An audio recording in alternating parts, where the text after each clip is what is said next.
শরীফ উসমান হাদি রাহমাতুল্লাহ আলাই, আমার প্রিয় সন্তান, প্রিয় ভাই, ইমানদার এই সাহসী নওজোয়ান এই কথাটাই বারবার বলে গেছে।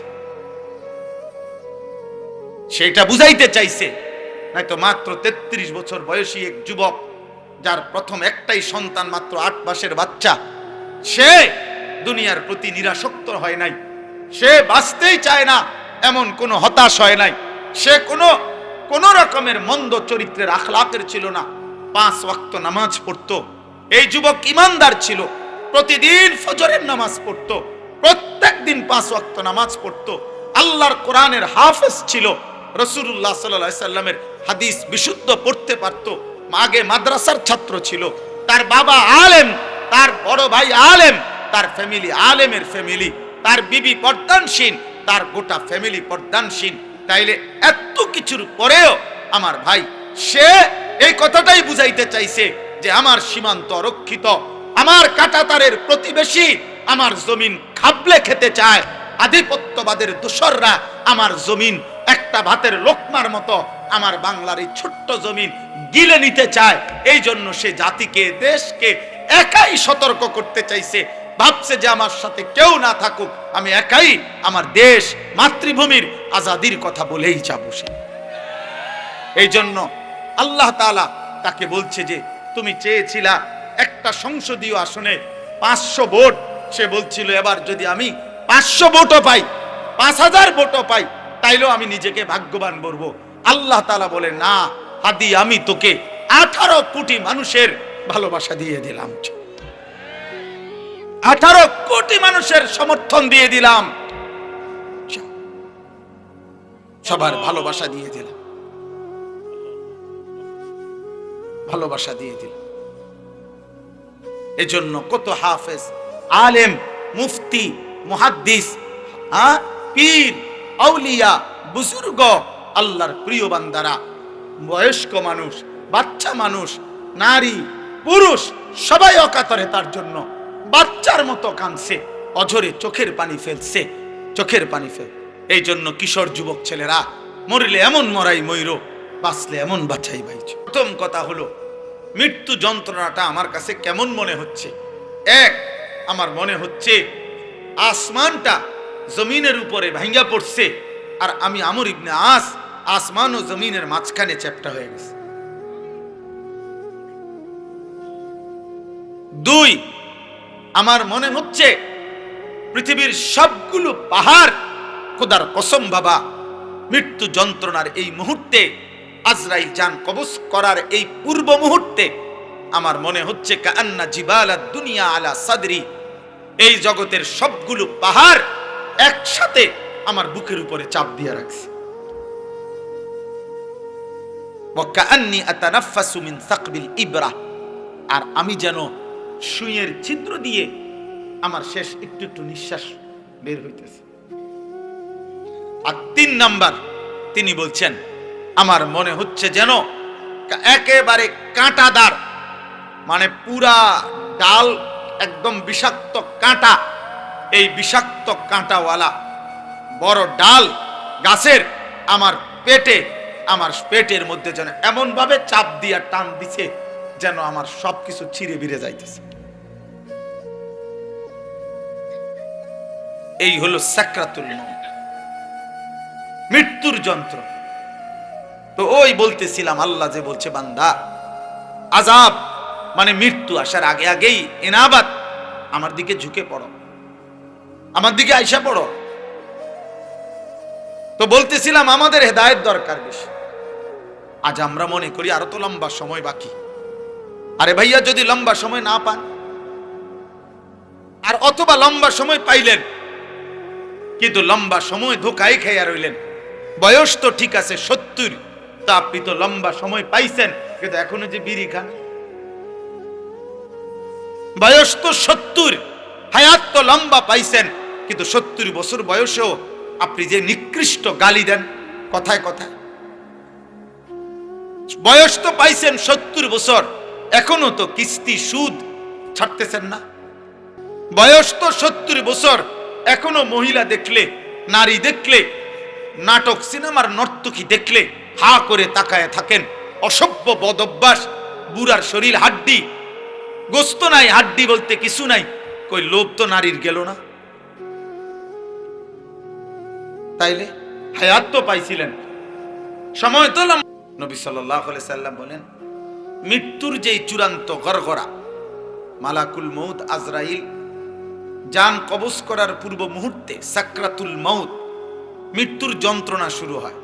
প্রত্যেক মুমূর্ষ ব্যক্তি, মৃত্যু পথযাত্রী ব্যক্তি, সে এটা উপলব্ধি করে, এটা অন্য কেউ বোঝে না।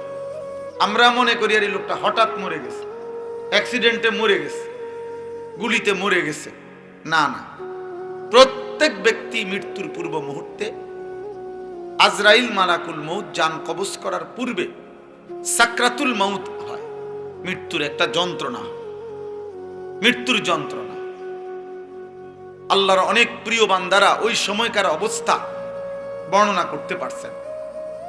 এই মৃত্যু যন্ত্রণা উপলব্ধি করতেছে, ঠিক তখনও ওনারা বলতে পারছেন আল্লাহর দয়া যে আমার এখন কেমন মনে হচ্ছে, কিন্তু এটা সবাই বলতে পারে না। কিন্তু প্রত্যেকেরই মৃত্যু যন্ত্রণা হয়। ওয়াজাআত সাকরাতুল মাউত বিল হক, আল্লাহ তাআলা বলেন সত্য সত্যই বান্দা মৃত্যুর যন্ত্রণা আসবেই আসবে। হাদিসের মধ্যে আছে আল্লাহর নবী সাল্লাল্লাহু আলাইহি ওয়াসাল্লাম ইন্তেকালের পূর্ব মুহূর্তে আম্মা জান আয়েশা রাদিয়াল্লাহু তাআলা আনহা তিনি বর্ণনা করছেন, নবীজির স্ত্রী, নবীজি বারবার বলতেছিলেন একথা মৃত্যুর পূর্বে। একটা বাটি দিছে পানি, নবী সাল্লাল্লাহু আলাইহি সাল্লাম ওই বাটির পানিতে বারবার হাত ভিজাইতেছিলেন আর চেহারা মুবারক মুছতেছিলেন আর বলতেছিলেন লা ইলাহা ইল্লাল্লাহ ইন্না লিল মাউতি সাকারাত, আল্লাহ আপনি ছাড়া আর কোনো মাবুদ নাই, ইলাহ নাই, মৃত্যুর বড় যন্ত্রণা। এই কথা নবীজি বলতেছিলেন। নবী সাল্লাল্লাহু আলাইহি সাল্লাম দোয়া করতেছিলেন, আল্লাহুম্মা আইন্নি আলা সাকারাতিল মাউত, আল্লাহ মৃত্যু যন্ত্রণার এই মুহূর্তে আমাকে সাহায্য করেন। নবীজি বলতেছে, হাদিস বিশুদ্ধ হাদিস, আল্লাহুম্মা হাওয়িন আলাইয়া সাকারাতিল মাউত, নবীজি বলতেছিলেন আল্লাহ আমার মৃত্যু যন্ত্রণা সহজ করে দেন। তাহলে এটা তো তিনি বলতে পারতেছিলেন, কিন্তু পৃথিবীর সাধারণ মানুষ এটা বলতে পারে না, কিন্তু মৃত্যুর যন্ত্রণা হয় বড় কঠিন। ক্বালু লানা আ'মালুনা ওয়া লাকুম আ'মালুকুম সালামুন আলাইকুম লা নাবতাগিল জাহিলিন ইন্নাকা লা তাহদি মান আহবাবতা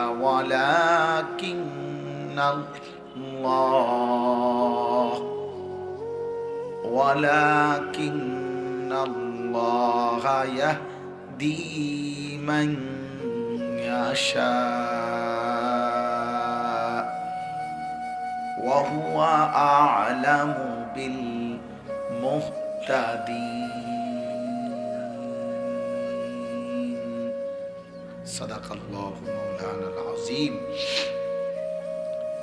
وقال نبينا صلى الله عليه وسلم قل آمنت بالله ثم استقم اللهم صل على محمد وعلى آل محمد كما صليت على إبراهيم وعلى آل إبراهيم إنك حميد مجيد اللهم بارك على محمد وعلى آل محمد كما باركت على إبراهيم وعلى آل إبراهيم إنك حميد مجيد سبحانك لا علم لنا إلا ما علمتنا إنك أنت العليم الحكيم আলহামদুলিল্লাহ। আল্লাহ পাক রব্বুল ইজ্জাত যুল জালাল ওয়াল ইকরামের ফজল কারাম, রব্বুল আলামিনের অপরিসীম ইহসান, মেহেরবানি, দয়া, আল্লাহ তাআলা আমাদেরকে আজ 24 ডিসেম্বর 2025 রোজ বুধবার কুমিল্লা জেলা মুরাদনগর উপজেলাধীন রহিমপুর দারুল আমিন আল ইসলামিয়া মাদ্রাসা এর হাফেজ ছাত্রদের পাগড়ি প্রদান উপলক্ষে তৃতীয় বার্ষিক ইসলামী সম্মেলনে আল্লাহ তাআলাই আমাদেরকে আসবার বসবার, আল্লাহর জন্যই জমা হওয়ার তৌফিক দান করেছেন। আলহামদুলিল্লাহ। সকলেই মিলে যারা যারা বসছেন, বয়স্ক বাবা, নওজোয়ান ভাই, কিশোর ছেলেরা, সবাই মিলে যার যার আলাদা আলাদা মনোযোগ দিয়ে আল্লাহর কথা শুনলে বরকত হবে। এজন্য মনোযোগের জন্য মোবাইল হাতে ধরে রাখলে, হাতে ধরে মোবাইল ভিডিও রেকর্ড করলে মনোযোগ হয় না, দিল জমে না, মানে কলিজার মধ্যে কথা ঢুকে না। এজন্য আমি নিষেধ করলাম, প্রত্যেকে একজনও মোবাইল হাতে ধরে ভিডিও বা রেকর্ড করবেন না, বরং নিজের জন্য মনোযোগ দিয়ে আল্লাহর কথা শুনে। একদিনে মানুষ বদলায় না, কিন্তু শুনতে থাকলে আল্লাহ তাআলা যখন তৌফিক দেবে, মালিকের দয়া হবে, তো জিন্দেগি বদলায় যাবে। কোরআন সুন্নাহর ইলম এটা আসলে একটা নূর, আলো। ধারাবাহিক পড়তে থাকে অনেকে, শুনতে থাকে, কোনো এক সময় কোনো এক মুহূর্তে আল্লাহ তাআলার দয়া হয়, তো তিনি এই ইলম নামের এই নূর বান্দার অন্তরে দিয়ে দেয়। এবার তার দুনিয়া আখিরাত সব আলোকিত হয়ে যায়। এটাই বাস্তব। আমরাও যে মাদ্রাসায় পড়ছি, তো 12 বছর, প্রত্যেক বছরের আলাদা আলাদা কোন বছর কি পড়ছি, যে প্রত্যেক বছরের পড়া আলাদা। যদি এখন বলে যে আপনি বছর দইরা আলাদা আলাদা বলেন, যে 98 সালের পড়াটি কোন, 99 সালের পড়া, এগুলো আলাদা মুখস্থ বলেন, 2000 সালে যেটি পড়ছেন এগুলা বলেন, তো আমরা বলতে পারবো না। এগুলা তো এখন আর মনে নেই। তো তাহলে মনেই যেহেতু নাই, তো সব যেহেতু ভুলেই গেছি, তো আর এলেম হইল কই, তো আর আলেম হইল কই, ওটা কি হুজুর, তাহলে আর তো ভুলেই গেছে। তাহলে বোঝা গেল হুবহু লাইনে লাইনে মুখস্থ রাখা এটা এলেমের বিষয় না। এলেম একটা নূর, আলাদা কিছু, যেটা আল্লাহ তাআলা দান করে। আর সেটা যখন কাউকে দান করে, তো তার দুনিয়া আখিরাত আলোকিত হয়, আলোকিত হয়। এজন্য অপেক্ষা করতে হয় অনেক দিন, আল্লাহর কথা বলা, শোনা, আল্লাহর কথার জন্য নিজের অন্তরকে আগ্রহী করা। আল্লাহ তাআলা বান্দার এটা খুব চায়। ওয়াহদি ইলাইহি মান ইউনিব, কোরআনুল কারীমের মধ্যে আছে, আল্লাহ তাআলা বলেন, আমার যে বান্দা আমার দিকে ঝুঁকে আসে, মান ইউনিব মানে হলো ইনাবাত, অর্থাৎ যে আল্লাহর দিকে ঝুঁকে, আল্লাহ বলেন আমি তার চাইতে বেশি এগিয়ে হেদায়েত দিয়ে থাকি। ইনাবাত, আল্লাহর দিকে ঝুঁকতে হয়। এই জন্য ইনাবাতের এক অর্থ তওবা, রুজু, আল্লাহর দিকে ফেরো, আল্লাহর দিকে ঝুঁকো। কোরআনুল কারীমের মধ্যে আছে, আল্লাহ তাআলা বলেন, ওয়া আনিবু ইলা রাব্বিকুম ওয়া আসলিমু লাহু মিন ক্বাবলি আন ইয়াতিয়াকুমুল আযাবু সুম্মা লা তুনসারুন। তোমরা তোমাদের রবের দিকে ঝুঁকে পড়ো, তওবা করো, ফিরে আসো। ওয়া আনিবু, ইনাবাত, ওয়া আসলিমু লাহু, এবং তোমরা তোমাদের রবের আল্লাহর কথার আনুগত্য শুরু করো, পেছনটা ছেড়ে দাও, আল্লাহর দিকে ঝুঁকো, তোমার সাধ্যমতো আমল শুরু করে দাও, বন্দেগী শুরু করে দাও। মিন ক্বাবলি আন ইয়াতিয়াকুমুল আযাব, আযাব আসবার আগে আগেই। তাফসীরের মধ্যে আছে মানে মৃত্যু আসার আগে আগে। এখানে আযাব মানে মৃত্যু, অর্থ হলো প্রত্যেক নাফরমান পাপী বেআমল ব্যক্তির মৃত্যুটাই তার আযাব। এর পরের প্রতি সেকেন্ড আর তার জীবনে আযাব ছাড়া আর কিছু নেই। নাফরমানের মৃত্যু আযাবের শুরু। আযাবের। এরপরে তার বাকি হায়াত কবরে, হাসরে, আখিরাতে, মিজানে, ফুলসিরাতে, জাহান্নামে আযাবই আযাব, আযাবই আযাব। ইউদাআফ লাহাল আযাব, আযাব দ্বিগুণ হইতে থাকে, বাড়তেই থাকে, বাড়তেই থাকে। এজন্য আল্লাহ তাআলা বলেন যে তুমি এখনই তওবা করো, এখনই আল্লাহর দিকে ঝুঁকো, এখনই আল্লাহর আনুগত্য শুরু করো, আযাব আসার আগে আগে, মানে মৃত্যু আসার আগে আগে। সুম্মা লা তুনসারুন, যখন মৃত্যু এসে যাবে, আযাব এসে যাবে, আর তোমাকে সাহায্য করা হবে না। এবার তুমি যদি 100বারও চেষ্টা করো, তো মৃত্যু হয়ে গেলে আর তোমাকে সাহায্য করা হবে না। এখন যারা কবরে আছে তারা আর 1000-1,000,000 বার চেষ্টা করলেও আর একটা সেজদাও দিতে পারবে না, আর কোনোদিন আল্লাহকে আমলের নিয়তে ডাকতেও পারবে না, আমল করার আর সুযোগ নেই। গতকালকে আমি যেখানে মাহফিল করছি ওইখানে আমি বলছিলাম এই কথাটা, যে কবরবাসীর রুহের মাগফিরাত যে দূর দরকার, জীবিত আমরা যারা আছি, আমগো ফিকির, আমাদের হেদায়েত, আমাদের বুঝ, আমাদের আখিরাতের চিন্তা তার চাইতে বেশি দরকার। উনি তো ভালো মন্দ জানিয়া নিচে গেছে গায়ে, আর উনি ভালোও করতে পারবে না, আর উনি মন্দও করতে পারবে না। কিন্তু আমাদের যদি বুঝ আসে, বিবেক জাগে, তাহলে আমাদের জন্য গুনাহ ছেড়ে দেওয়ারও সুযোগ আছে, আমল করারও কি আছে, সুযোগ আছে। এজন্য আখিরাতের বুঝ, কবরের বুঝ, কোরআনের বুঝ মৃত ব্যক্তির চাইতে জীবিত ব্যক্তির বোঝা উচিত বেশি। মৃত ব্যক্তি আর বুঝে লাভ নাই, আর বুঝে লাভ, আর কোনো ফায়দা নাই, কিন্তু জীবিতরা বুঝলে লাভ।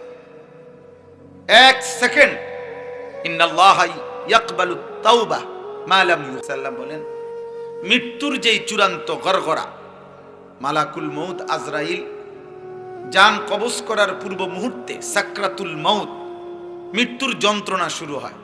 প্রত্যেক মুমূর্ষ ব্যক্তি, মৃত্যু পথযাত্রী ব্যক্তি, সে এটা উপলব্ধি করে, এটা অন্য কেউ বোঝে না।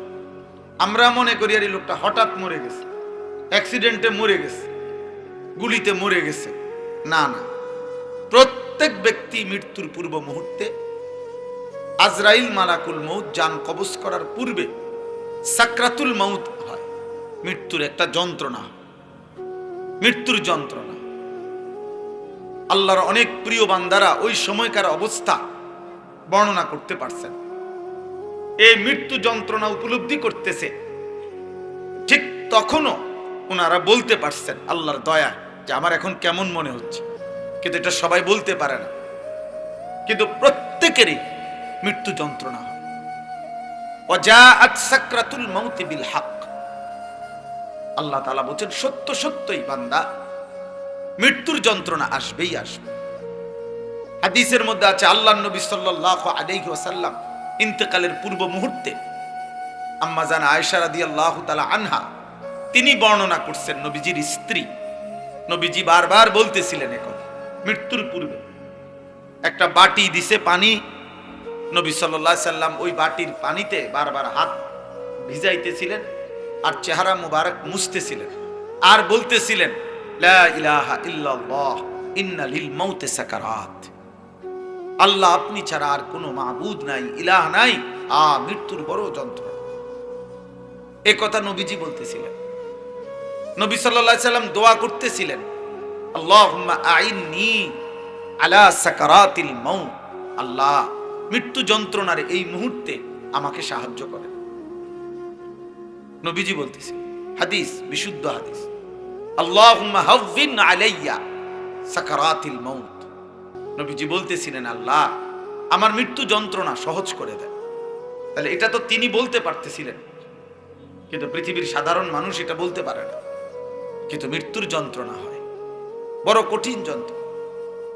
এক সাহাবী হযরত আমর ইবনুল আস রাদিয়াল্লাহু তাআলা আনহু, ওই ভাই মাঝখানে কথা বলুন, হাসছো না ভাই, যদি কোনো দুষ্টামি বাকি থাকে বাইরে গিয়ে করলে ভালো। বাইরে আলহামদুলিল্লাহ যথেষ্ট জায়গা আছে, যাদের সংবম করা দরকার বাইরে করলে ভালো। দয়া করে ভিতরে ফাজলামি করা যাবে না, আমি এটা পছন্দ করি না। মোবাইল টিপবেন, কথা বলবেন, দুষ্টামি করবেন, ধাক্কাধাক্কি করবেন, হাসি মস্কারি করবেন, বুট বাদাম খাবেন, নামনের মতো বেডই তো ওয়াজ না শুনলে ভালো, আকামলা মানুষ না শুনলেই ভালো। আমি ব্যক্তিগতভাবে ভোট প্রার্থনার জন্য ওয়াজ করি না, আমার কোনো মার্কা নাই, আমি কোনো মার্কার পক্ষে প্রচারণাও করি না। অতএব আমি কোনো জনসমর্থন খুব বেশি চাই না, ব্যাপক জনসমর্থন আমার দরকার নেই। আমি কিরমু জনসমর্থন, আমার আখেরাত দরকার। আল্লাহ মাফ করলে একজনকে বলার দ্বারাও মাফ করতে পারে, আল্লাহ না মাফ করলে 1 কোটিকে বলার পরেও যদি মাফ না করে তো আর বেল আসেনি, তো আর আমি এটাতে করবো কি, আমি করবো কি? এই জন্য কোনো খামখেয়ালি করা যাবে, যার খামখেয়ালি করা দরকার চলে গেলে বা কোনো অসুবিধা নেই। আমি 4 জন মানুষের সামনে কত ওয়াজ করছি, 10 জন মানুষের সামনে গড়ির ঘন্টা 4 ঘন্টা ওয়াজ করছি। আজ থেকে কি মনে হয় 200 বছর আগে?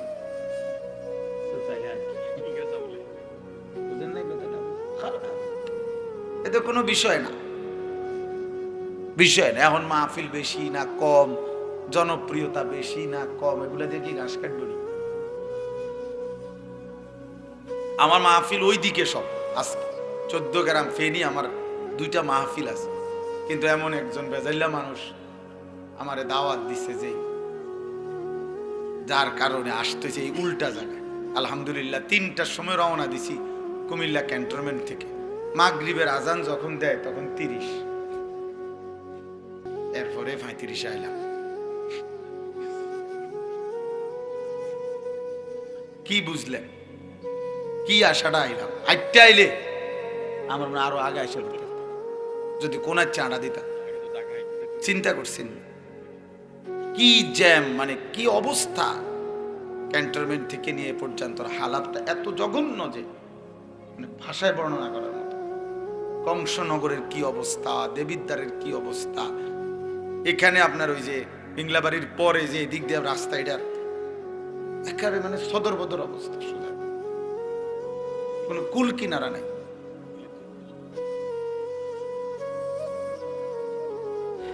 এই জন্য আমাদের প্রিয় মাওলানা আবু হানিফ ভাই কইতে আছে আমার যে একটু ভিতরে যাইতে হবে, যাই মাতছিও না দুঃখে।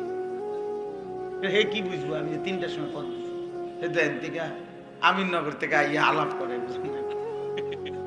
তেমুরের থেকে আইসা ওনার তো আলাপ করতে ভালো লাগে,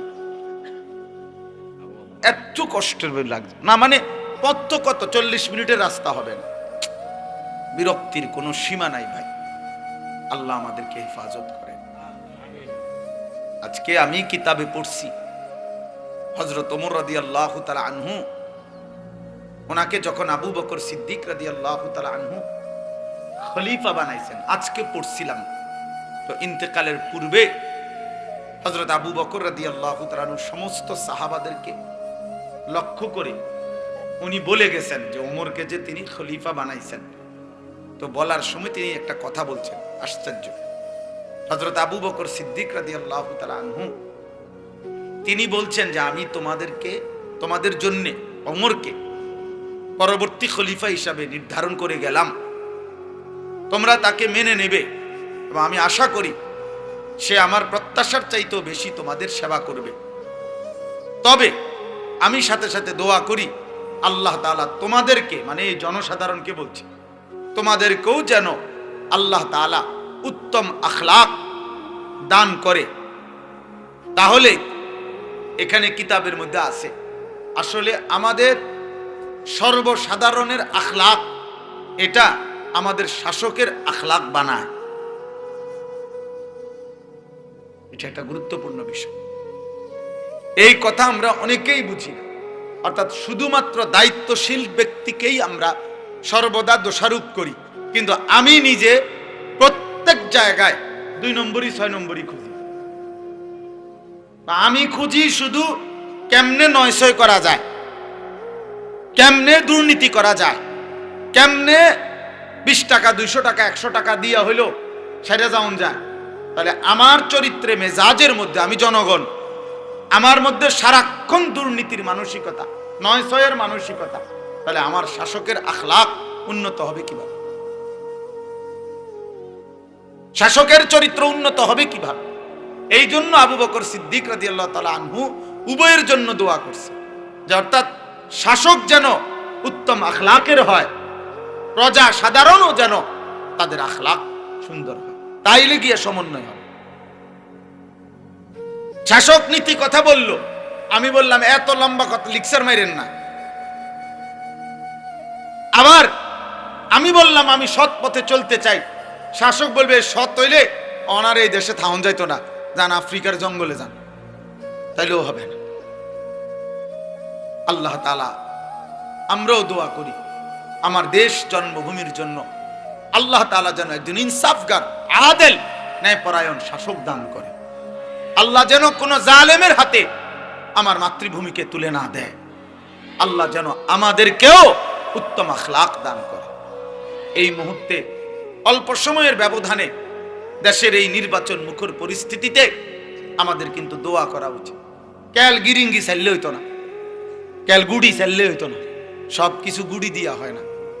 অনেক কিছু অনেকেই, আমি প্রায় বলি এ কথা, আমার ছোট্ট বুঝ এটা, আমি রাজনীতি বুঝি কম, বাকি এতটুকু বুঝি যে আল্লাহ তাআলা যদি কারোর থেকে নিরাপত্তা সরায় নেয়, তাহলে বাস্তবতা হলো কেউ 30 বছরে এই চালাকি কইরা কৌশল কইরা বহুত কিছু কইরা যে দূর আগায়, আর আল্লাহ যদি নিরাপত্তা সরায় নেয় তাহলে 10 মিনিটে 1 ঘন্টায় তার 30 বছরের প্ল্যানিং তছনছ হয়ে যায়।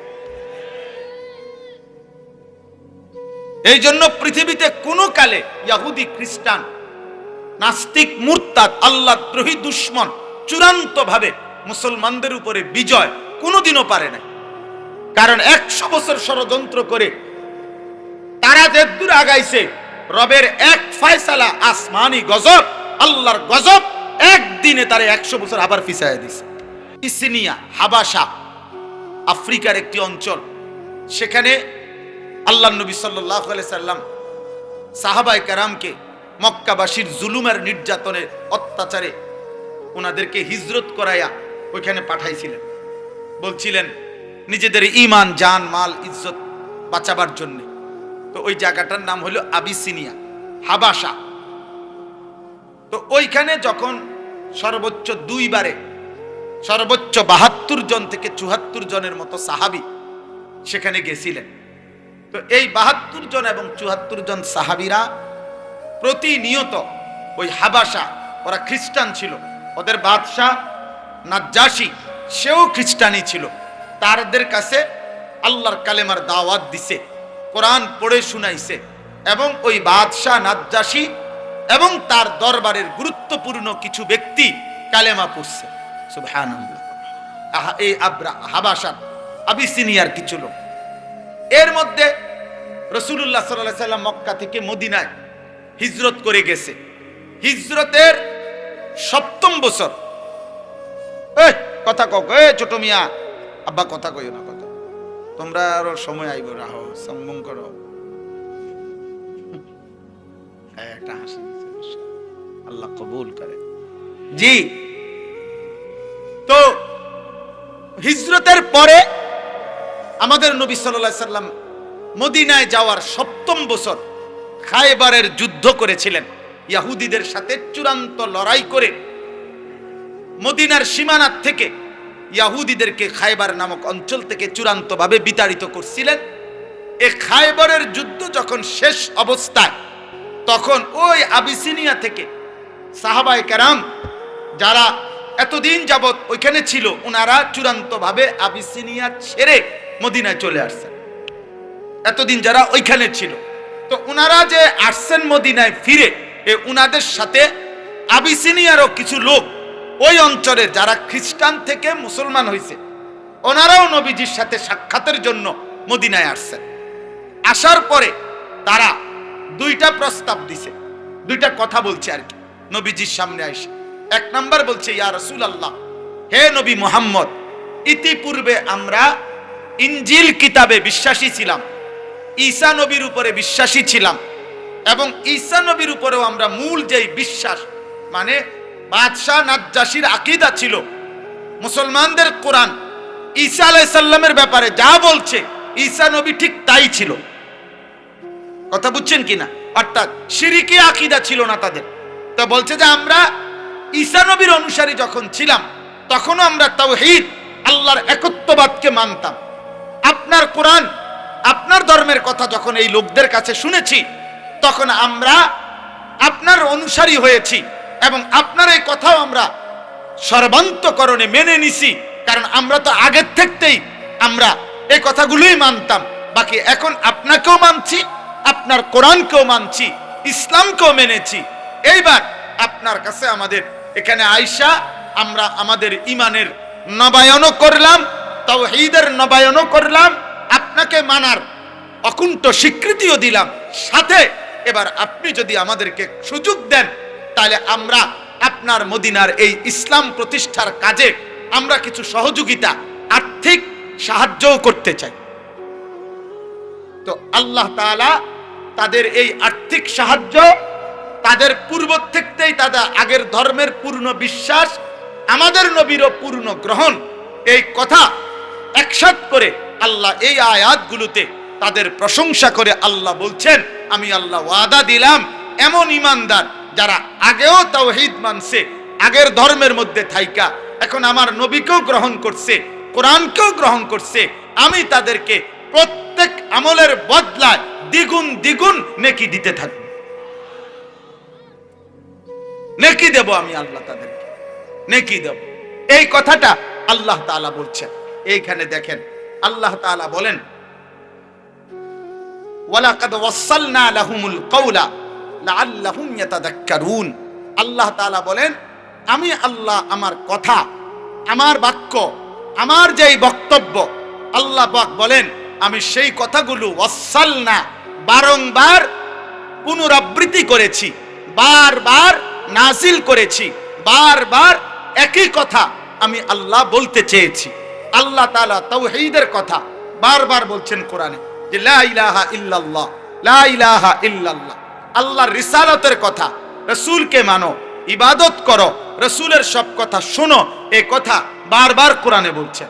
3 নাম্বার আখিরাত, আখিরাতের কথা, কবর হবে, মৃত্যু হবে, হাসর হবে, মিজান হবে, ফুলসিরাত হবে, জান্নাত হবে, জাহান্নাম হবে, এই কথা পুরা কোরআনের মধ্যে একবার, কথা বলে না, 2 বার, বারবার। কয়বার? বারবার। রাসূলুল্লাহ সাল্লাল্লাহু আলাইহি সাল্লামকে মেনে নেওয়া, নবী যত ইবাদত আমলের কথা বলছে এগুলো কোরআনে শুধু একবার, বারবার।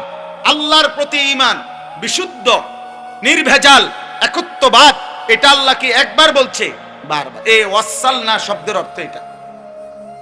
আল্লাহ বলেন, তাফসীরের মধ্যে আছে তাওসিল মানে একটি রশিকে মজবুত করার জন্য আরো রশি, আরো রশি, একটার পর একটা 10টা রশি, 20টা রশি এটার সাথে লাগাইয়া এটারে পেঁচানো, শক্ত করা, মজবুত করা, টাইট করা, এটারে বলা হয় ওয়াসালনা, তাওসিল। তো আল্লাহ বলেন আমার এক একটা কথাকে আমি মজবুত করার জন্য বারংবার নাজিল করেছি, বারংবার, লাআল্লাহুম ইয়াতাযাক্কারুন, যেন আমার বান্দারা উপদেশ গ্রহণ করতে পারে। এই জন্য দোস্ত, এই কথার প্রথম কথা এটা, যুবক ভাই, কিশোর ভাই, বয়স্ক বাবা, পর্দার আড়ালের মা বোন, আল্লাহর কথাগুলো ইমাম সাহেব বলছে, মুয়াজ্জিন সাহেব বলছে, আলেম বলছে, পীর বলছে, বুজুর্গ বলছে, ওয়াইজ বলছে, বক্তা বলছে, একটা আজান দোস্তরে তোমার হায়াতে শুধু একবার যদি আজান দিত, তুমি বলতে আমি একদিন কোন টাইমে আজান দিছে আমি হতাতা ছিলাম, একটা পোস্টার লাগাইছে এটা 15 দিন আসিল, এরপরে কুয়াশায় ঝরা পড়ে গেছে, আমি আর দেখছি না। আল্লাহ বলে না বান্দা, আজান তো আমি বারবার শুনাইছি, কোরআনের কথাগুলো তো আমি বারবার শুনাইছি, আমার রাসূলের কথা বারবার শুনাইছি, ওলামায়ে কেরামের জবান দিয়া জাহান্নামের কথা, আখিরাতের কথা, কবরের কথা আমি বারবার বলাইছি। আমি চেয়েছি এ কথা কমপক্ষে যে আচ্ছা একবার ফেলে দিলা, 2 বার ফেলে দিলা, তোমার তো বিবেকে আশা ছিল, এত ভালো মানুষরা, এত নেককার মানুষরা বারংবার 1450 বছর ধরে যেহেতু বারবার বারবার বারবার বলছে, এ কারণেও তো তোমার কলিজার ভিতরে এটা আসার কথা যে কথাগুলো সত্য, কথাগুলো ঠিক, নইলে এতবার বলে কেন? তাইলেও তো আমল করা উচিত। আমি আল্লাহ মনে করছিলাম তুমি উপদেশ নিবা, আমল করবা, কিন্তু তুমি নাফরমান। আমি আল্লাহর এতবারের কথা, এত লক্ষ কথা আমার রসুলের এত কথা সবই প্রত্যাখ্যান করলা, তোমার মতো নিকৃষ্ট গাদ্দার আর কে হইতে পারে? এই জন্য একজন যুবক, তুমি বলো আব্বা, গত 365 দিনে কোনদিন যে 5 ওয়াক্ত নামাজ পড়ো নাই, আল্লাহর কথা তুমি এই পর্যন্ত কতবার প্রত্যাখ্যান করবে? তুমি কি বলবে আল্লাহর কাছে? বলো ভাই। এই যে এখন খেয়াল করো যে কতগুলো মসজিদ থেকে আজান হইতেছে, তাহলে এক এক ওয়াক্ত নামাজের যে যেখানেই থাকুক, বাজারে থাকুক, ঘরে থাকুক, নানার বাড়ি থাকুক, শ্বশুর বাড়ি থাকুক, বাপের বাড়ি থাকুক, বেড়াইতে থাকুক, সবখানেই তো আজান হচ্ছে, হচ্ছে না? তাইলে তুমি কি যুক্তি দিবেন বলে? বেনামাজি কি বলবে? নাফরমান কি বলবে? কেন আল্লাহ আপনার কথা শুনতে পারলাম না, কেন মানি নাই? আহা, কোনো জবাব হবে, কোনো জবাব হবে না, কোনো জবাব না। আল্লাহ আমাদেরকে বুঝ দান করে। এই জন্য প্রিয় ভাই নওজোয়ান, আমি প্রত্যেক দিনে কথা বড় মনের কষ্টেরে বলি যে যেই কপাল সেজদা দেয় না, যে মুসলমান পরিচয় থাকার পরেও নামাজ পড়ে না, বিশ্বাস করো আমার কেন জানি তারে মানুষের বাচ্চা মনে হয় না। আমি তাকে মানুষ মনে করি, আমার দৃষ্টিতে ওইটা জানোয়ার। যদি উপযুক্ত তথ্য প্রমাণ দিয়ে প্রমাণ দিতে হয় তো ইনশাআল্লাহ আশা করি পারব, কোরআন সুন্নাহর দলিল দিয়ে। আমি তাকে মানুষ মনে করি না। বেনামাজিকে আমার কাছে মানুষ মনে হয়, বেনামাজিকে আমার কাছে জানোয়ার মনে হয়, চতুষ্পদ জন্তু মনে হয়। আমার মনে হয় এক জানোয়ার যেভাবে বুঝছে জীবন মানে খাওয়া, পেশাব, পায়খানা, ঘুম, লজ্জাস্থানের চাহিদা পূরণ, এই নাফরমানও এটাই বুঝছে, এটাই বুঝছে। সে জীবনের এর চাইতে বেশি কিছু বোঝে না, এ জীবনের কোনো অর্থই বোঝে না, সে মানুষ পরিচয়ের কোনো সার্থকতাই বোঝে না। সে শুধু এতটুকুই বুঝছে চাহিদা পূরণ হইতেছে, পেশাবে ধরছে পেশাব করছে, পায়খানা ধরছে পায়খানা করছে, টেহার দরকার পয়সা কামাই করছে, হালাল না হারাম, সুদ না কিস্তি, আরে বাদ দে, টেহার দরকার, নারী দেখা দরকার, বেটা মোবাইলে পারস, রাস্তাত পারস, টেলিভিশনে পারস, রাইতে পারস, দিনে পারস, ছবিত পারস, নিজের মোবাইলে পারস, অন্যের মোবাইলে পারস, উলঙ্গ ছবি দেখা দরকার, নর্তকী দেখা দরকার, কিসের আবার হালাল হারাম বেটা? থো বেটা, আহ, এ তো জানোয়ারের আখলা, এ তো জানোয়ারের আখলা, যে মনে করে জীবন মানেই হচ্ছে চাহিদা পূরণ, চাহিদা পূরণ। ওয়ালাকাদ ওয়াসালনা লাহুমুল কাওলা লাআল্লাহুম ইয়াতাযাক্কারুন। আল্লাহ বলবে, বান্দা বলো না আমি আমার এক একটা কথা কি পরিমাণ বলেছি, কতবার বলেছি বাবা, আমার মতো মালিকের এতবারের কথা। একটা মা যদি তার সন্তানকে 100 বার ডাক দেয়, এরপরও কি সে ডাকে সাড়া দিবে না? একটা বাবা যদি তার সন্তানকে 100 বার ডাক দেয়, তো সে কি তবুও সাড়া দেবে না?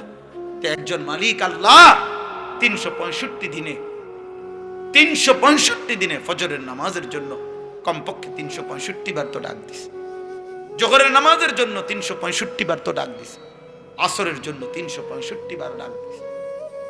তা আল্লাহ যদি বলে আমি 365 বার ডাক দিলাম, একবারও সাড়া দিলা না, আফসোস ছাড়ার কিছু তখন? আল্লাহ আমাদেরকে বুঝ দান করেন। আল্লাযীনা আতাইনাহুমুল কিতাবা মিন ক্বাবলিহি হুম বিহি ইউমিনুন।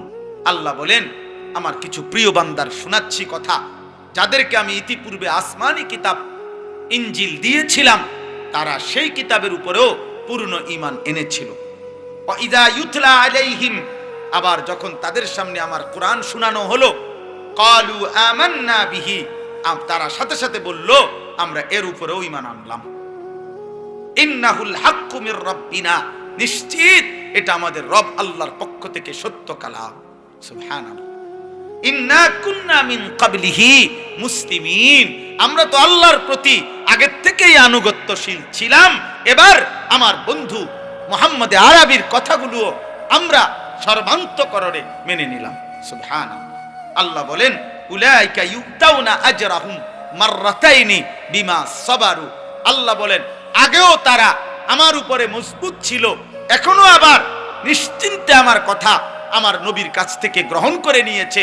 এই জন্য আমি আল্লাহর পক্ষ থেকে তাদের প্রত্যেক আমলের নেকি বদলা প্রতিদান দেওয়া হবে দ্বিগুণ দ্বিগুণ, ডাবল ডাবল। সুবহানাল্লাহ। ওয়ায়াদরাউনা বিল হাসানাতিস সাইয়্যিআ, আল্লাহ বলেন আর এই প্রিয় বান্দাদের বৈশিষ্ট্য হলো তারা প্রত্যেক মন্দ, অসৎ, অশালীন আচরণের জবাবে উত্তম ভদ্র আখলাকের দ্বারা জবাব দান করে। অমিম্মা রাযাকনাহুম ইউনফিকুন, এবং আমার দেওয়া সম্পদ থেকে অকাতরে আমার রাস্তায় সাদাকা করে, দান করে। তো আল্লাহ তাআলা ওই বান্দাকে এখানে তিনটা জিনিস, এক মানে কাকে আল্লাহ তাআলা এখানে লিখছে আল ইবরাতু বিউমুমিল লফজ লা বিখুসুসিস সাবাব। কোরআন শরীফের কোনো কথা যদি কোনো ব্যক্তি বা বিশেষ গোষ্ঠী সম্প্রদায়ের জন্য যদিও নাজিল করা হয়েছে, কিন্তু এর উপদেশ সবার জন্য। উপদেশ কার জন্য বলে না? সবার জন্য। এজন্য আল্লাহ তাআলা ওই ব্যক্তির আমলের বদলা সর্বদাই দ্বিগুণ দ্বিগুণ দিতে থাকবেন, যার মধ্যে এই তিনটি সিফাত থাকবে। এক, যে আল্লাহর কথার উপরে মানে কোরআনের উপরে পূর্ণ ঈমান রাখে। দুই, যে প্রতিটা মন্দ অশোভনীয় আচরণের জবাবে উত্তম আচরণ দ্বারা জবাব দান করে। আর তিন, আল্লাহর দেওয়া সম্পদ থেকে আল্লাহর পথে যে খরচ করে। আল্লাহ বলেন এই তিন গুণে গুণান্বিত ব্যক্তির সব আমলের নেকি আমি দ্বিগুণ দ্বিগুণ দেব, দ্বিগুণ দ্বিগুণ। কয় গুণ? দ্বিগুণ। বারবার বারবার বাড়া, ডাবল ডাবল ডাবল ডাবল। নারীদের ব্যাপারে কোরআন শরীফে আল্লাহ বলছে, কোরআনুল কারীমের মধ্যে আছে আমান ইয়াকনুত মিনকুন্না লিল্লাহি ওয়া রাসূলি ওয়া তা'মাল সালিহান নু'তিহা আজরাহা মাররাতাইন।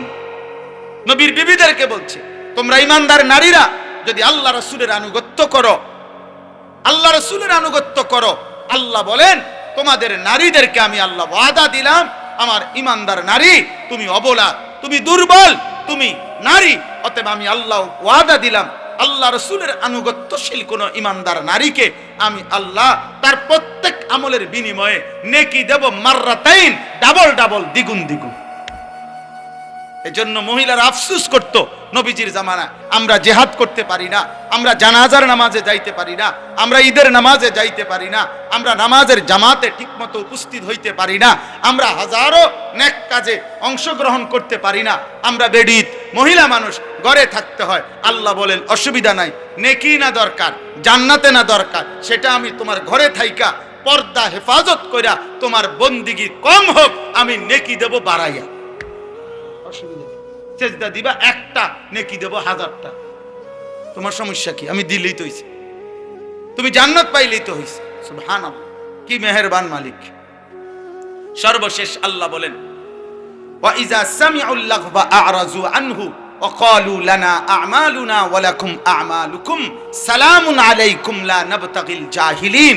আল্লাহ বলেন আমার প্রিয় বান্দাদের বৈশিষ্ট্য হলো যাবতীয় বেহুদা কথা, মন্দ কথা, অপ্রয়োজনীয় কথা এবং কাজ যখনই তারা শুনে তার থেকে বিমুখ হয় এবং ডাক দিলে মন্দ কাজে, মন্দ কথার মজলিসে তারা বলে না ভাই তোমার কাজ নিয়ে তুমি থাকো, আমি আমার ঈমান আমল নিয়ে আছি, তোমার জন্য কল্যাণ কামনা করি। আমি অজ্ঞ মূর্খ আল্লাহ বিমুখ নাফরমানদের সাথে চলতে পারি না, তাদেরকে সাহচর্য চাইতে পারি না। এই জন্য ঈমানদার কখনো বেহুদা, ফালতু, গাফেল, অমনোযোগী, আল্লাহ নাই, রাসূল নাই, সেজদা নাই, নামাজ নাই, বন্দিগি নাই, এই সমস্ত অপদার্থ প্লাস্টিকের লগে ঈমানদার চলতে পারে না। এটা কোনো মানুষ না, এটা এক ধরনের প্লাস্টিক, ফালতু লোক।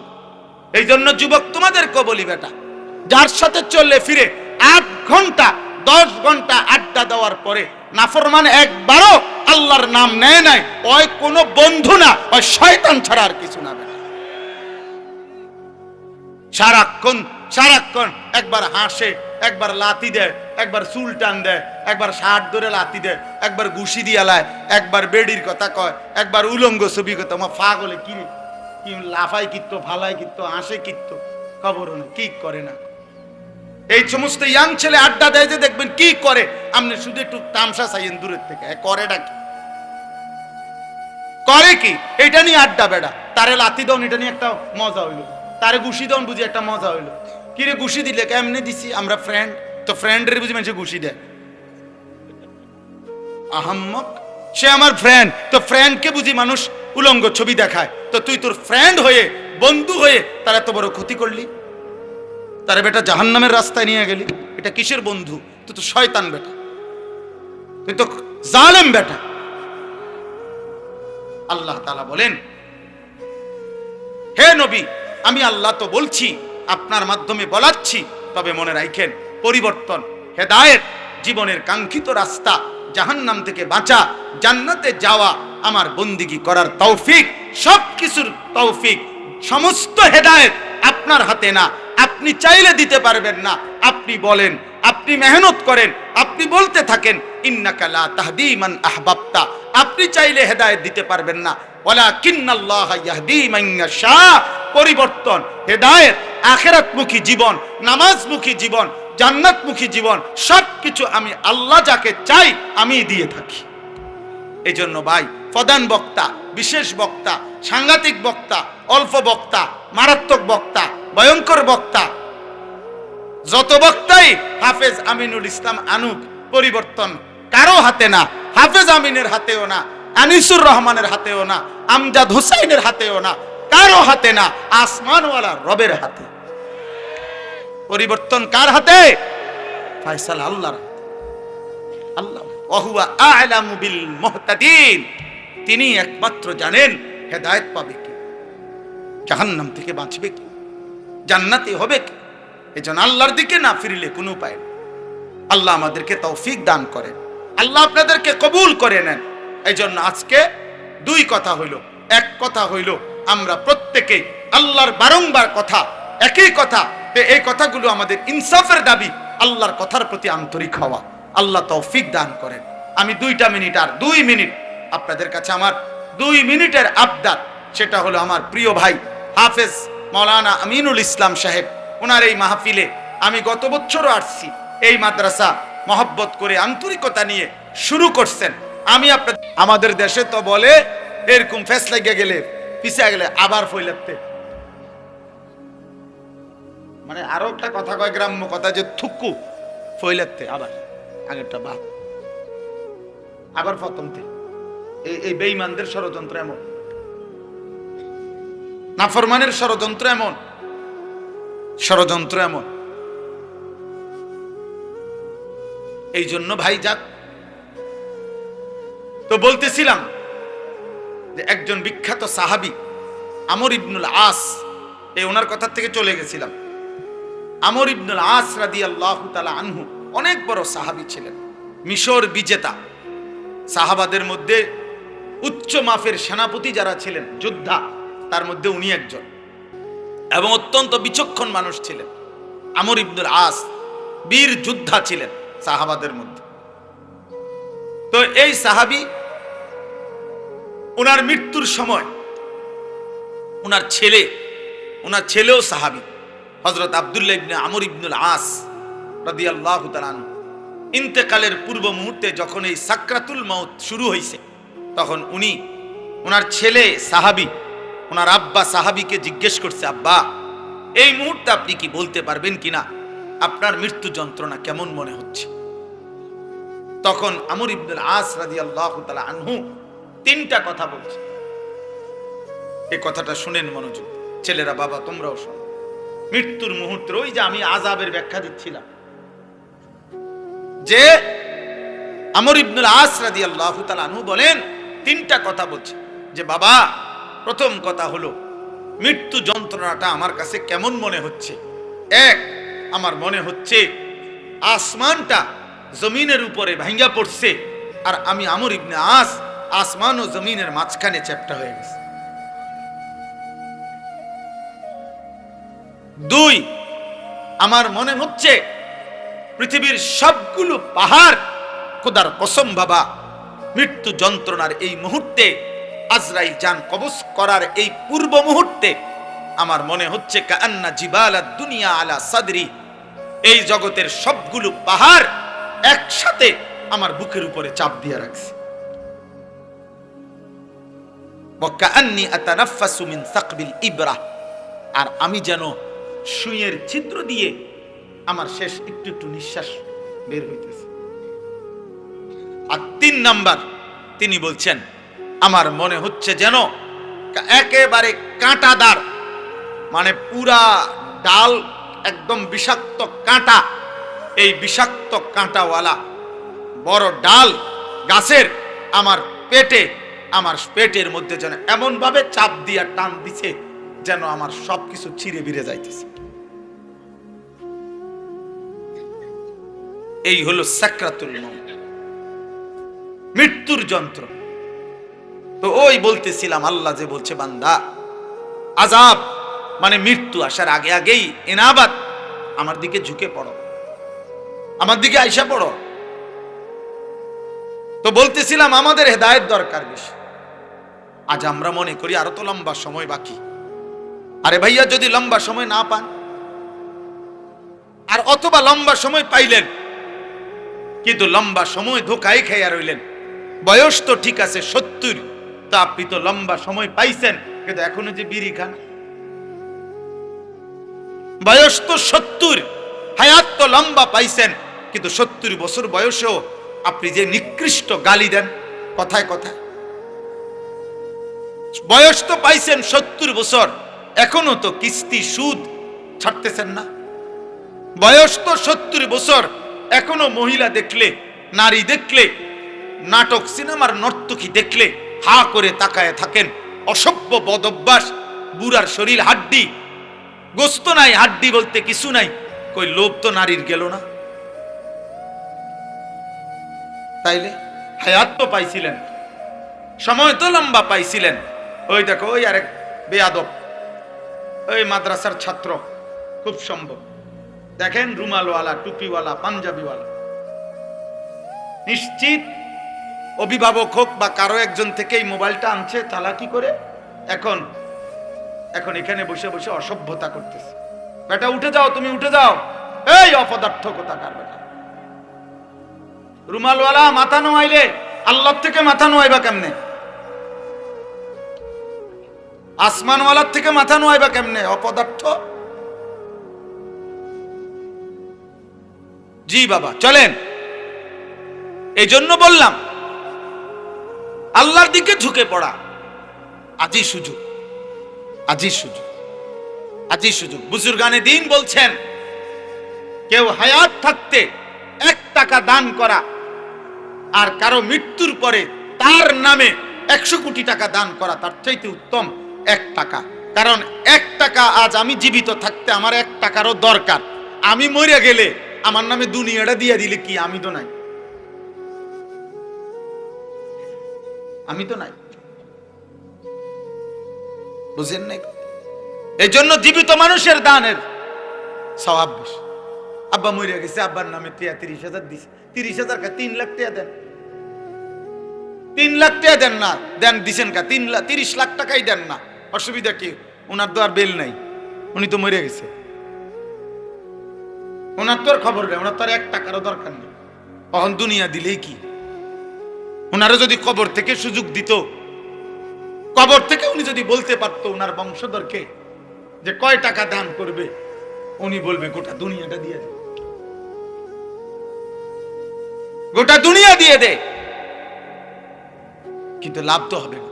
উনি তো বলতে পারবেন, ওয়া আনফিকু মিম্মা রাযাকনাকুম মিন ক্বাবলি আন ইয়াতিয়া আহাদাকুমুল মাউত ফায়াকুল রাব্বি লাউলা আখারতানি ইলা আজালিন করিব ফাআসাদদাকা ওয়া আকুম মিনাস সালিহিন।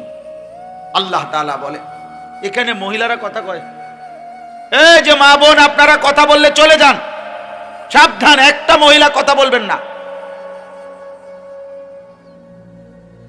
একজনও কথা বলবেন না, কথা বলবেন না। আমি নিষেধ করলাম বোন, পাশের বাড়িওয়ালা বোনকেই বললাম, আপনি মাইকের যদি আওয়াজ শুনে থাকেন, মা কথা বলেন না।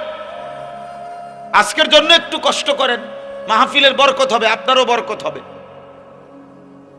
জি, তো বলতেছিলাম যে এটা জরুরি আমাদের এই যে প্রতিনিয়ত মাহফিল হয় দোস্ত, প্রত্যেকটা মাহফিল ছোট বড় প্রতিটা মাহফিলের মূল মাকসাদ আখিরাতের ফিকির। এই নাই তো প্রদর্শনী দিয়া কোনো লাভ নাই। বক্তা 18 জন আনলাম, আপনার একজনের পর একজন উঠলো, কেউ হুঙ্কার দিল, কেউ জঙ্কার দিল, কেউ সুর দিল, কেউ টান দিল, কেউ উড়াইয়া লাইলো, কেউ স্লোগান দিয়া লাইলো, এখান থেকে আমেরিকার ঠিক হয়ে যাবে। হইতো না, এত সোজা না, এত সোজা না, এত সোজা, এত সোজা না। বরং ওই আসমানওয়ালা রবের সাথে সম্পর্ক যাদের মজবুত, তাদের শব্দে, তাদের আওয়াজে, তাদের রাত গভীরের চোখের পানি তো দুশ্মনের তসনস মসনদ তসনস হয়ে যায়। আমরা কিতাবে পড়ছিলাম, তাতারিদের আমলে একবার এক মহান বুজুর্গ আউলিয়া তো নাস্তা খাইতেছিলেন। তখন ওনার কাছে বলছে, হযরত, তাতারি মানে একটি দুর্ধর্ষ জাতি, যারা মুসলমানদের উপরে জুলুম করেছিল অনেক, তো তারা বাগদাদের মধ্যে চলে আসতেছে, অলরেডি বাগদাদের রাস্তা ধরছে, আপনি আল্লাহর কাছে একটু দোয়া করেন। তখন ওই হযরত আপনার ওনার সামনে যেই পানির গ্লাস ছিল, গ্লাসটা যেখানে ছিল উনি শুধু ওই গ্লাসটা হাতে নিয়ে ওইখান থেকে এখানে আরেক দিকে সরাই দিছে। এই শুধু এই দূর করে আবার আর কোনো কিছু বলেন। কিছুক্ষণ পরে খবর আসছে ওরা অন্য দিকে চলে গেছে, এই উনি শুধু সরাই দিছে। হযরত সুফিয়ান সৌরি রহমতুল্লাহ আলাই বিশ্ববিখ্যাত বুজুর্গ ছিলেন।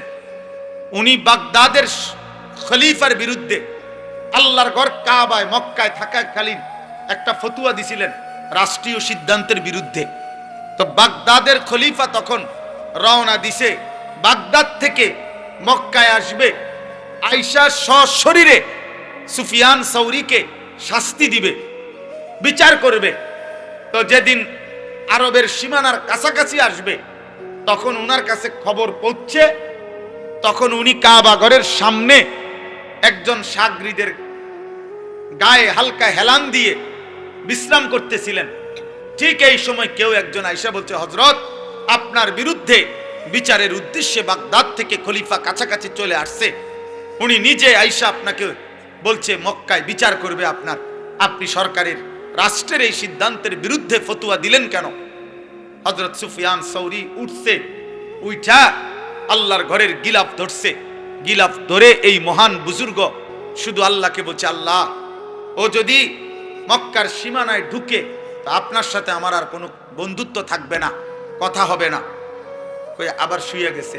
তো মক্কার সীমানার আগে থাকতেই সে ঘোড়ার পিঠ থেকে পড়ে মারা গেছে, আর ঢুকতে পারে না। আল্লাহকে বলে দিছে যে ও ভিতরে যেন না ঢুকে। হ্যাঁ হ্যাঁ, গাজী সালাউদ্দিন আইয়ুবী রাহমাতুল্লাহ আলাইহির জীবনীতে আছে, আমি নিজে পড়ছি। খ্রিস্টান বাহিনী, ক্রুসেড বাহিনী যুদ্ধ করার জন্য, তো তারা তো নদী পথে জাহাজে চলে আসছে কাছাকাছি। হঠাৎ এমন সময় যে প্রস্তুতি ওনার পূর্ণ হয় নাই, সারা রাত্র ভর চোখের পানি ফেলছে। আল্লাহর ঘর মসজিদে ফজরের ওয়াক্তে খবর আসছে খ্রিস্টান বাহিনীর জাহাজ ডুবে গেছে, আর পারে ভিড়তে পারে নাই। এই বারবার এটা ইতিহাস, বারবার মুসলমানের বিজয়, মুসলমানের সফলতা, মুসলমানের কামিয়াবি, মুসলমানের কৃতকার্যতা, মুসলমানের নিরাপত্তা সবকিছুই মহান আল্লাহ তাআলার সাথে সম্পৃক্ত। আল্লাহর কাছ থেকে নিতে হবে, আল্লাহর কাছ থেকে, আল্লাহর কাছ থেকে। আখিরাত ভুলে গিয়ে, কোরআন ভুলে গিয়ে, সুন্নাহ ভুলে গিয়ে, অথবা যেই কোনো সময় যেই কোনো প্রয়োজনে আধুনিকতাকে জায়গা দিতে গিয়ে, দুনিয়ার মানুষের বুদ্ধিকে জায়গা দিতে গিয়ে আল্লাহর কোরআনকে কাটছাঁট করা, রাসূলের সুন্নাহকে কাটছাঁট করা, ইসলামের কোন বিধানকে কাটছাঁট করে বাতিলের, দুশমনের কোন আধুনিকতাকে জায়গা দিয়ে যারাই আপনার ইসলাম প্রতিষ্ঠার স্বপ্ন এই পৃথিবীতে যে কোনো অঞ্চলে দেখবে, খোদার কসম 100 বছর না 1 লক্ষ বছরও কামিয়াব হবে না। সফলতা আসবে না, সফলতা আসবে। এই স্লোগানে দম যাব, এই হুঙ্কারে দম যাব, হুঁশিয়ার সাবধান, উড়াইলাম মুসিরালাম এই ডিপ কমতে আমিও বালা জানি না। আল্লাহর রহমতে আমি স্লোগান দিলে 2-4 ঘন্টা স্লোগান দিতে। জি জি, আমি ছোটবেলায় স্লোগান দিতে অভ্যস্ত ছিল। এই কয়দিন আগেও স্লোগান দিছি। হ্যাঁ হ্যাঁ জি। অতএব আব্বা, নওজোয়ান ভাই, রবের সাথে সম্পর্ক করো, আসমানওয়ালার সাথে সম্পর্ক করো। ওই মালিকের সাথে সম্পর্ক ছাড়া আমাদের বিজয় আসবে না। নতুন প্রজন্ম কিশোর যুবকরা করছে এত গাফলতিতে, জাতি টিকে না, দেশ টিকে না, অস্তিত্ব টিকে না। শহীদ শরীফ উসমান হাদি রাহমাতুল্লাহি আলাইহি, আমার প্রিয় সন্তান, প্রিয় ভাই, ইমানদার এই সাহসী নওজোয়ান এই কথাটাই বারবার বলে গেছে। সেটা বুঝাইতে চাইছে, নয়তো মাত্র 33 বছর বয়সী এক যুবক, যার প্রথম একটাই সন্তান, মাত্র 8 মাসের বাচ্চা, সে দুনিয়ার প্রতি নিরাসক্ত হয় নাই, সে বাঁচতেই চায় না এমন কোনো হতাশ হয় নাই, সে কোন রকমের মন্দ চরিত্রের আখলাকের ছিল না। 5 ওয়াক্ত নামাজ পড়তো। এই যুবক ইমানদার ছিল, প্রতিদিন ফজরের নামাজ পড়তো, প্রত্যেকদিন 5 ওয়াক্ত নামাজ পড়তো, আল্লাহর কোরআনের হাফেজ ছিল, রাসূলুল্লাহ সাল্লাল্লাহু আলাইহি সাল্লামের হাদিস বিশুদ্ধ পড়তে পারতো, আগে মাদ্রাসার ছাত্র ছিল, তার বাবা আলেম, তার বড় ভাই আলেম, তার ফ্যামিলি আলেমের ফ্যামিলি, তার বিবি পর্দানশীল, তার গোটা ফ্যামিলি পর্দানশীল। তাইলে এত কিছুর পরেও আমার ভাই, সে এই কথাটাই বুঝাইতে চাইছে যে আমার সীমান্ত রক্ষিত, আমার কাঁটাতারের প্রতিবেশী আমার জমিন খাবলে খেতে চায়, আধিপত্যবাদের দোসররা আমার জমিন একটা ভাতের লোকমার মতো আমার বাংলার এই ছোট্ট জমিন গিলে নিতে চায়। এই জন্য সে জাতিকে, দেশকে একাই সতর্ক করতে চাইছে, ভাবছে যে আমার সাথে কেউ না থাকুক, আমি একাই আমার দেশ মাতৃভূমির আজাদির কথা বলেই যাবো। সে এই জন্য আল্লাহ তাআলা তাকে বলছে যে তুমি চেয়েছিলা একটা সংসদীয় আসনে 500 ভোট, সে বলছিল এবার যদি আমি 500 ভোটও পাই, 5000 ভোটও পাই, তাইলেও আমি নিজেকে ভাগ্যবান বলবো। আল্লাহ তাআলা বলে, না হাদি, আমি তোকে 18 কোটি মানুষের ভালোবাসা দিয়ে দিলাম, 18 কোটি মানুষের সমর্থন দিয়ে দিলাম, সবার ভালোবাসা দিয়ে দিলাম, ভালোবাসা দিয়ে দিলাম। এজন্য কত হাফেজ, আলেম, মুফতি, মুহাদ্দিস, পীর, আউলিয়া, বুজুর্গ, আল্লাহর প্রিয় বান্দারা, বয়স্ক মানুষ, বাচ্চা মানুষ, নারী, পুরুষ, সবাই অকাতরে তার জন্য বাচ্চার মতো কাঁদছে, অঝরে চোখের পানি ফেলছে, চোখের পানি ফেল। এই জন্য কিশোর যুবক ছেলেরা, মরলে এমন মরাই ময়ূর, বাঁচলে এমন বাছাই বাইছ। নারী দেখা কবরে চলে যায় না, ছবি দেখতে দেখতে 1 ওয়াক্ত নামাজ না পড়ে আল্লাহর নাফরমানি আর উলঙ্গ ছবি আর এই জিনা ব্যভিচার আর এই মদ জুয়ার আসক্তি জীবন নিয়ে যদি কবরে যাও, তওবা না করো, আল্লাহ যদি মাফ না করে, নাফরমান মনে রাখিস কোন জানোয়ার তোর নাম কোনদিন নেবে না। মানুষ তো দূরে থাকে, কোন জানোয়ারও নেবে না। ফেরাউনের নাম শ্রদ্ধা ভরে কোন কুত্তাও নেয় না, নমরুদের নাম শ্রদ্ধা ভরে কোন কুত্তাও নেয় না। অথচ দুনিয়া তো নমরুদও ভোগ করছে, দুনিয়া তো ভোগ করছে রে আব্বা। দুনিয়ার যে সবচেয়ে বড় শাসকদের সে একজন, পৃথিবীতে সবচেয়ে বেশি অঞ্চল, সবচেয়ে বেশি এরিয়া যারা শাসন করছে, যাদেরকে দিগ্বিজয়ী শাসক বলে, তার মধ্যে নমরুদ একজন। কি ছোটখাটো বাংলাদেশে শাসন করছে সে? এটা মুরাদনগর, তাইলে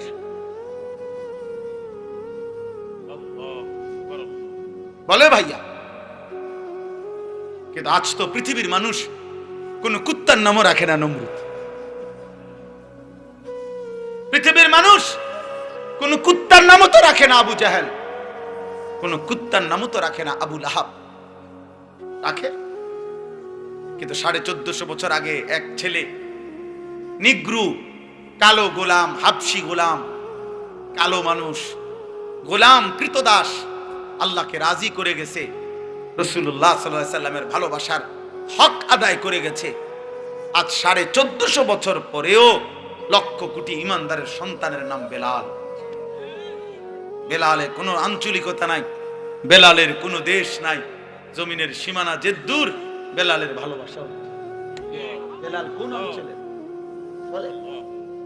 বেলালের কোনো সীমানা নাই, বেলালের কোনো কাঁটা তার নাই, বেলাল দিক দিগন্তে। এই জন্য যুবক কেমন হয় আজকে অগণিত ছেলেরা, তোমরা এক ওয়াক্ত নামাজ পড়তে মন চায় না। কি জীবন এটা? জানোয়ারের জীবন এটা, মানুষের জীবন না বেটা। সারাদিন বেড়ি চাষ বেটা, অপদার্থ কোথাকার বেটা, আকামলা। এত আকামলা বুঝি মানুষ হয় বেটা? সারাদিন মানুষ বুঝি বেড়ি চা, পাগল। কথা হইল নাকি বেটা? চুল কতগুলারে শয়তানের মতো, মুশরিক বেঈমানের মতো বানায়। একটা ছাগল বেটা তোদেরকে, যাদের চুল মুশরিকের মতো, তোর সমবয়সী বেটা, কোন সামান্য তোর সামান্য তোর লগে নারী দেখে, ছবি দেখে, নাচ গান দেখে, মুত্তা ফানি লয় না, এরম দুই চারটা অপদার্থ ছাড়া পৃথিবীর মানুষ যদি কোন ভদ্র বিবেকবান কোন ইজ্জত সম্মানওয়ালা মানুষ যদি তোমাদের এই চুল যেগুলো বেঈমানের মতো রাখছো যদি ভালো বলে থাকে, আমারে জানায়ও, আমি আমার নাম পাল্টায় ফেলবো বেটা, আমার নাম বদলাই দেবো বেটা। কোন বিবেকবান মানুষ বলছে কিনা তোর যে এটা ভাল লাগতেছে তোর? তোর সামান্য বলতে পারে, এক সামান্য দুই চারজন তোমার লগে যে কয়েকজন চলে তো দোস্ত সেরকম, দোস্ত তোর সেরকম লাগতে আছে, তার কলজা খুললে যদি চাইতা যে সেরকম বলতে সে কি বুঝাইতে চাইছে তো বুঝবা, খবর পাইবা। যদি আলটা করাইতা যে সেরকম বলতে তোমার সে কার মতো বলতে চাইছে, এটার যদি আলটা রিপোর্ট আসে, ইসিজি করে অথবা যদি আলট্রাসোনোগ্রাফি করে, রিপোর্ট আসবে ফুটটা খোরের মতো, হ্যাঁ হ্যাঁ বাবা খোরের মতো, গাঞ্জা খোরের মতো না, নাহলে তো কি মুরাদনগর বড় মসজিদের ইমাম সাহেবের মতো। কথা বলে না কেন? তো তাহলে বাইতুল মোকাররমের মুয়াজ্জিনের মতো, তো কাবা শরীফের খাদেমের মতো, তো ফুটটা খোর বাবা খোর ছাড়া কি বলেন? গাঁজাখুর বা নেশাখুর ছাড়া আর কার মতো? বলো একটা ছেলে, বলো, প্রতিবাদ করো মিয়া, প্রতিবাদ করে বলো না আমার দেখতে ইমানদারের মতো লাগে, আমাকে দেখতে চরিত্রবানের মতো লাগে, আমাকে দেখতে ভদ্র মানুষের মতো লাগে। তুমি বলো, যাদের চুল লাগানো আছে সেলুনে, যে সমস্ত ছবি, একটা ছবিওয়ালা মানুষের পরিচয় বলো।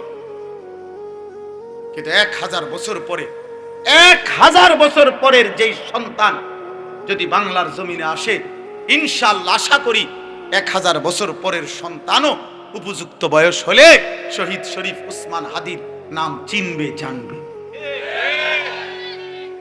ইনশাআল্লাহ। ইমানদারের রক্ত বৃথা যায় না। ঈমান এবং দেশপ্রেমের এক মূর্ত প্রতীক আমাদের এই প্রিয় ভাই। আগামী দিনে প্রমাণ হবে এটা, যে ভালোবাসা যদি বাংলা মানুষের কলিজার থেকে বের করতে হয়, মানুষের দিলের ভালোবাসা যদি কেউ নিতে হয়, জোর করে অনেক কিছু করা যায়, আবার জোর ছুটতে গেলে হালাইয়াও দেয়। বুঝেন না? এরকম তো আমরাও দেখছি। একেবারে ইজ্জত প্রতিষ্ঠা করার জন্য সিফা সাফা গলি গালা কোনো কিছু বাদ যায় নাই, কিন্তু জোর কইমা গেছে। আর জোর যখন ছুটে গেছে তখন আবার যাদের উপরে জবরদস্তি করে ভালোবাসা নিতে চাইছে তারাই টেনে টেনে ফেলাই দিছে। ভালোবাসা জবরদস্তি করে হয় না, ভালোবাসা জোর করে হয় না। হাতির জন্য এই চোখের পানি টাকা দিয়া মানুষের কান্দাইছে নাকি? চোখের পানি ঝরছে যে, তাইলে বলেন মিয়া, আমার ভাই তোমরা, আমার বাবা আপনারা প্রত্যেকেই আখিরাত পেশাদার। আল্লাহ ছাড়া আমাদের কেউ নাই, আসমানওয়ালা ছাড়া আমাদের কেউ নাই, আমাদের রব ছাড়া আমাদের কোনো নিরাপত্তা নেই। খোদার কসম, আসলেই না, আসলেই না। এই তোমরা যারা যুবক বাবা, এখন তোমরা ভালো আছো, যারা সুস্থ আছো, খোদার কসম আল্লাহর দয়ায় সুস্থ আছো, কোন দলের কৃপায় না, কোন নেতার অনুগ্রহে না। সে যে দলের নেতাই হোক, কোন নেতা তোকে ভালো রাখে না রে আব্বা। ভাত মাছ চাল ডাল তোকে ভালো রাখে না রে বাবা। ভাত খাইলে বেশি মোটা হয় না, অভাবী অভুক্ত কত মানুষ আছে স্বাস্থ্যবান, আবার হাজার কোটি টাকার মালিক এ তো হুগেন না।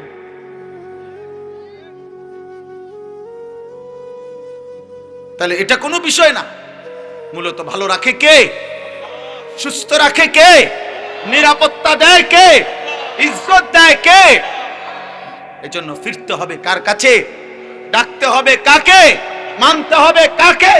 গোলামি করতে হবে কার? সেজদা দেওয়া উচিত কাকে? আল্লাহ। আল্লাহ যেন আল্লাহকে সেজদা দাও, দামি হইবা, দামি হইবা।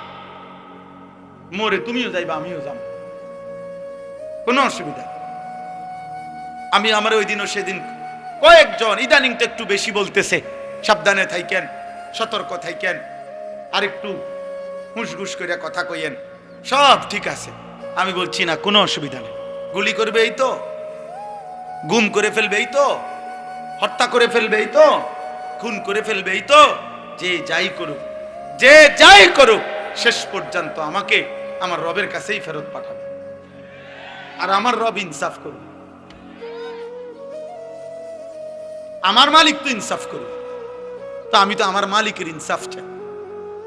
আমি উনার কাছে না ঠকলেই তো হইলো, কথা বলে না। আমি আখিরাতে না ঠকলেই তো হইলো। আমি আমার আল্লাহ, আমার শায়েখ আল্লামা মুফতি মুশতাকুন নবী কাসিমি হুজুর আমার বহুদিন বলছে এই কথা, আমার এই কথা খুব কলিজায় থাকে। হুজুরে বলছে মা বাইনি ও বাইন আল্লাহ, বলছে মাওলানা আমার মাঝে আর আল্লাহর মাঝে, এই কথা মনে রাখবেন যে নিজেকে নিজে বলবেন আমার সাথে, আমি আমার আল্লাহর সাথে আমার মুআমালা সাফ।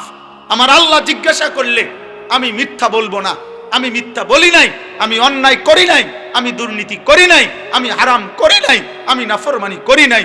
আল্লাহ আমি আপনার গোলামি করতে চেয়েছি, আপনার কথা বলতে চেয়েছি।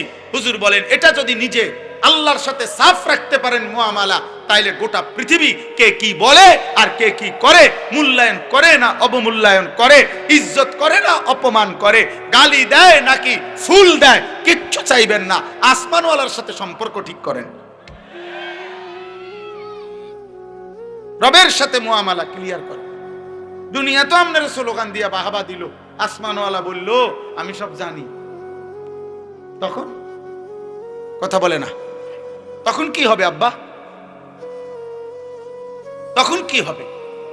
হ্যাঁ পোস্টারে তো কইছে ফুলের মতো পবিত্র, ঠিক আছে, তো স্লোগানে তো কইছে, স্লোগানে তো কইছে, হ্যাঁ সবই তো ঠিক আছে, জনগণের বাহাবা তো মিলছে, কিন্তু আসমানওয়ালা ফিরতে হবে কার কাছে বলেন? আল্লাহ, আখিরাতে আল্লাহর কাছে, আল্লাহর কাছে চলেন ভাই। অতএব আমি আপনাদের কাছে এতটুকু বললাম, যে আয়াতগুলো পড়ছি এই আয়াতগুলো একটা সংক্ষেপ এবার তর্জমা বলি। একটা সংক্ষেপ তর্জমা বলার আগে একটা ছোট্ট কথা বললেই সবটা অর্থ বুঝতে সুবিধা হবে।